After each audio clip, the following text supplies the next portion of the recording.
Dans votre journal, on parle aussi de coopération avec cette installation et mise en service d'un groupe électrogène au profit de l'hôpital égypto-gabonais, capable d'alimenter l'ensemble des départements en électricité pour mettre fin aux multiples délestages. Eh bien, le geste de l'agence égyptienne de partenariat pour le développement a été exécuté en présence de l'ambassadeur égyptien et du ministre gabonais de la Santé et de la Famille. On parle avec Cabrel Guilain-Lemani.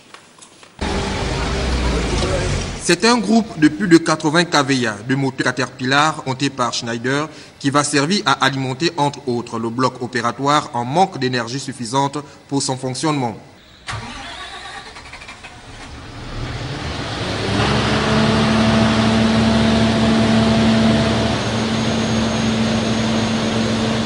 Le ministre d'État à la Santé a saisi cette occasion pour faire le point de la mise en œuvre de la mesure présidentielle relative aux accouchements gratuits à l'hôpital égypto-gabonais.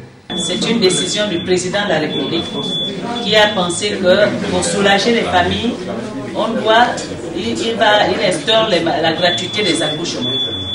Donc sur toute l'étendue du territoire, dans tout le Gabon entier, les accouchements sont gratuits.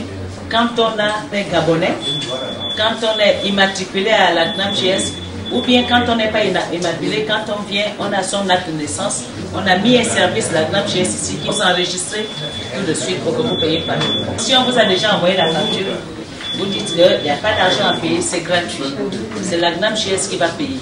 Cette visite a permis au chef du département santé de prendre le pouls de la structure dont le fonctionnement est assuré par un médecin stomatologue, un biologiste et un médecin gynécologue. Un accouchement peut avoir des complications et on doit avoir un bloc opératoire. C'est pour cela que lors de la visite que nous avons faite ici, dans le cadre de la mise en œuvre de cette mesure de gratuité des accouchements, nous avons constaté que le bloc opératoire ne fonctionnait pas depuis longtemps et nous avons demandé justement la mise en service rapide de ce bloc opératoire en demandant la réalisation de certains travaux.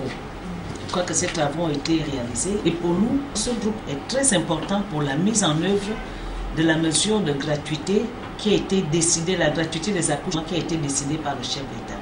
L'hôpital de coopération égypto-gabonaise dispose de 38 lits pour 2200 à 2500 accouchements par an, 31 à 35 000 consultations et 3500 hospitalisations par an. Le protocole d'accord de coopération en matière de santé entre l'agence égyptienne de partenariat pour le développement et le ministère de la Santé a été signé pour la première fois en juin 2006.